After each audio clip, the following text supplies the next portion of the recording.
Otep à tous, bienvenue sur la chaîne des panafricanistes par essence, par conviction et par excellence. Celle des citoyens kémites par nécessité et obligation de combat. Nous sommes une chaîne qui n'est guidée que par nos ancêtres et rien que par les ancêtres qui appartiennent à l'égrégore du monde noir. Par conséquent, nous ne croyons en aucun Dieu venu de l'étranger. Toutefois, cette vidéo n'est aucunement destinée à inciter à la haine ou à la violence, car nous menons un combat qui est d'abord et avant tout spirituel, intellectuel et démocratique. Ensuite, il est politique, géopolitique et géostratégique, contre l'impérialisme, le colonialisme, le néocolonialisme et l'endocolonat, qui sont tous qualifiés de crimes contre l'humanité. Nous menons ce combat sur la base du principe fondamental que nous avons hérité de nos ancêtres kémites, qui est celui de la Mahat, c'est-à-dire solidarité, vérité et justice. Vous êtes donc en droit de connaître la vérité et nous avons l'obligation de vous dire la vérité, rien que la vérité, afin que justice soit rendue au continent africain. Et ça, c'est notre modeste contribution dans cette noble lutte en faveur de la souveraineté, la dignité, la solidarité et l'unité africaine. C'est exactement ça que nous appelons le panafricanisme. Bien-aimés frères et sœurs, la vie devient infernale en France. En fait, ça ne nous regarde pas. Ça ne veut pas nous inquiéter, ce n'est pas notre problème. Mais ça nous concerne parce que nous avons nos frères et sœurs, nos familles qui vivent là-bas. Je ne sais pas si vous comprenez très bien. Chaque fois que quelque chose se passe dans le monde et que ça implique un noir, un seul, pas deux, pas trois, pas 10, un seul, ça nous regarde, c'est notre problème. Nous devrons, si on peut apporter des solutions, apporter des solutions. Nous devrons clarifier l'affaire. Voilà pourquoi, bien-aimés frères et sœurs, je suis obligé de vous parler de la souffrance de la France, de la décadence, la chute libre. Au point où il y a un de nos frères qui disait, qui se demandait, qui peut sauver la France? Et je suis d'accord avec lui. Qui peut sauver la France? Le prix de l'électricité a augmenté à 37%. 37%. Donc, si vous payez, par exemple, 100 dollars, 100 euros, ok, très bien, 100 euros. Non, 100 francs CFA. Au lieu de payer 100 francs CFA, maintenant, vous allez payer 137 francs CFA. Ça, c'est la moyenne. Mais il y a des gens qui payent le double de ce qu'ils payaient avant. S'ils payaient 100 francs CFA, ils payent 200 francs CFA. Pour la même quantité d'électricité qu'ils reçoivent, qu'ils utilisent. Eh oui, c'est ça le problème, la même quantité d'électricité.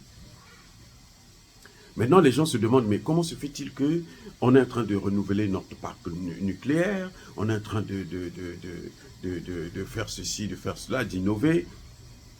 Ça ne marche pas. La France est allée s'endetter là, à hauteur de 250 milliards. Oui, cette année, hein. C'est pas fini, mais c'est pas fini. Et je suis presque sûr qu'avant la fin de l'année, il va encore aller s'endetter. Bref, mais ça, c'est pas notre problème. Encore une fois, on y va. Vous savez combien d'entreprises sont en train de fermer là? 55 400 et quelques 450 entreprises françaises sont prêtes à déposer la clé sous le paillasson. C'est-à-dire sont en train de tomber en faillite. 55 400 sont en train de tomber en faillite. Maintenant, les causes. Comment un pays comme la France peut arriver jusqu'à ce niveau? Comment? Ceci. Hein, il faut se poser la question. Parce que nous connaissons la France, c'est un pays développé. La France est un donneur de leçons. Oh, l'Afrique, là, vous pouvez injecter des milliards et des milliards. Les femmes font trop d'enfants. Il n'y aura pas de développement. Ces milliards-là, il n'a qu'à injecter ça en France. Maintenant, vous savez pourquoi? D'abord, Emmanuel Macron ne dirige pas la France, il dirige l'Afrique et la CEDEAO, notamment. C'est le président de la CEDEAO. Si tu laisses ta famille là-bas, tu vas gérer la famille de l'autre. Mais ton foyer, qu'est-ce qu'il va devenir? Il va mourir. Comment se fait-il que Emmanuel Macron est élu en France pour la France et les Français, mais Emmanuel Macron gère la CEDEAO, l'Union africaine, il gère l'Afrique. S'il est concentré sur les problèmes africains, c'est normal que chez lui-même, ça puisse pas... Parce qu'on ne peut pas suivre 2 lièvres à la fois, les gars. C'est pas possible. Ça, c'est l'un des facteurs. Hein? Mais, sur le plan purement physique, ce qu'on peut prouver là. 1. La France n'a plus l'uranium. Bon marché. J'allais dire, là je suis gentil quand je dis bon marché. En fait, gratuit du Niger. Ça, c'est essentiel. L'uranium du Niger, là, la France n'a plus ça. Les centrales nucléaires, là, vous croyez que ça marche avec quoi? Ça ne marche pas avec l'eau de la mer. Hein? La France se vante, nous on a le plus grand espace maritime au monde. L'espace maritime qu'elle vole, bien sûr. Les éparses, une partie des Comores et autres. C'est pas pour elle, mais elle vole. Elle dit qu'elle a le plus grand espace maritime. Mais elle n'a qu'à prendre cet espace maritime, mettre dans le nucléaire, ce serait très simple. L'uranium. Vous voyez les effets? Les effets de la perte du Niger, de la perte du Sahel, l'uranium.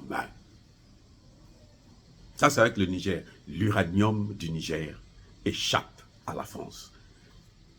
Elle est obligée d'acheter au prix fort au Canada, en Australie, je ne sais pas, au Kazakhstan et autres. L'uranium du Niger. Parce que quand elle partait acheter au Canada, là, elle avait une partie, 25%, non, c'était plus de 30% qui venait du Niger. C'était gratuit. Elle achetait ça avec 1 franc symbolique. Au point où Bazoum dit, vous savez, oh là là, c'est nous qui avions besoin de la France, c'est pas la France qui a besoin de nous. Maintenant, Tiani dit, monsieur la France, je n'ai plus besoin de vous. Parce que Bazoum avait besoin de vous, mais moi, je n'ai pas besoin de vous, partez. Et ils n'ont plus accès à l'uranium gratuit. Ça, c'est 1. 2. Maintenant, il est révélé que une partie du pétrole et du gaz malien était volée par l'Algérie. Et l'Algérie vendait à qui? À la France. Et là encore, elle avait pétrole, gaz, bon marché, puisque c'est un deal qu'ils ont avec l'Algérie. Sur le pétrole qui n'appartient ni à l'Algérie, ni à la France. Donc là, les 2 gars, personne n'achète. Donc ce que la France prend sa part, une moitié que l'Algérie garde, l'autre moitié la France prend gratuitement. Et ça aussi, Assimi Goïta a fermé le robinet. Assimi Goïta a fermé le robinet. La vente, l'exportation du pétrole et gaz algérien a baissé. Ça fait quoi, hein? Ça coule. Ça a baissé. À cause de quoi? Assimi Goïta. Bravo, Assimi Goïta.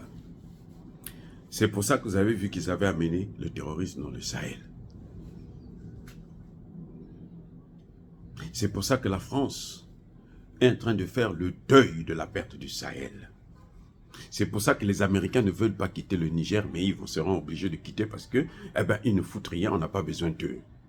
Maintenant, ils se replient tous. Ils vont entourer le golfe de Guinée et ils sont prêts à refaire la guerre. Mais ça va être pour peu de temps. Parce que nos frères et sœurs là, de la Côte d'Ivoire, du Sénégal, de Togo, Bénin et autres, là, sont déjà informés. Ils savent ce qu'il faut faire et ils agiront le moment venu, le moment opportun. Bref, on y va.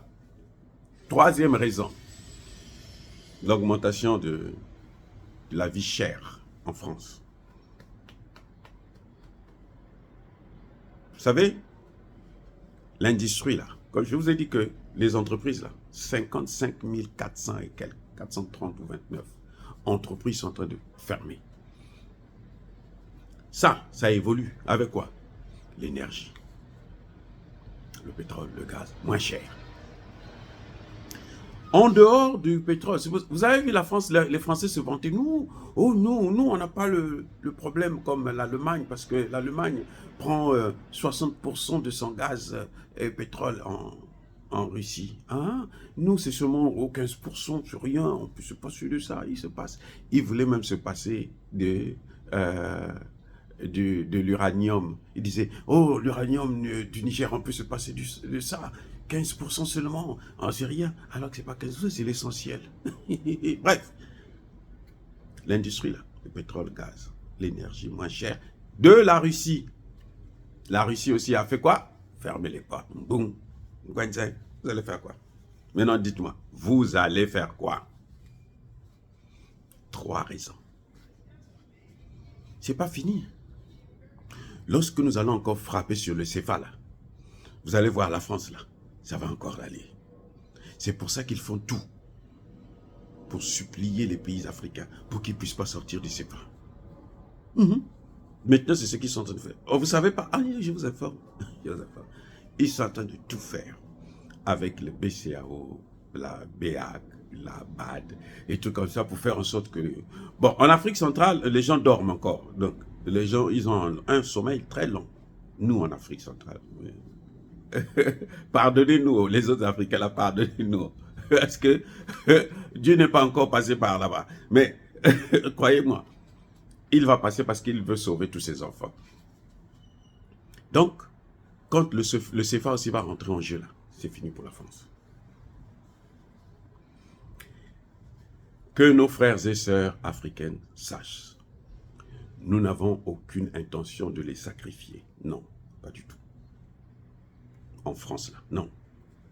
Au contraire, on se bat pour eux, pour leurs enfants, pour qu'eux aussi puissent être un jour respectés, même s'ils vivent en France. C'est ça notre combat d'aujourd'hui. Et nous atteindrons nos buts. Le bonheur de l'Afrique, c'est votre bonheur à vous, Africains de la diaspora. Dire cela, c'est inciter à la haine ou à la violence? Non.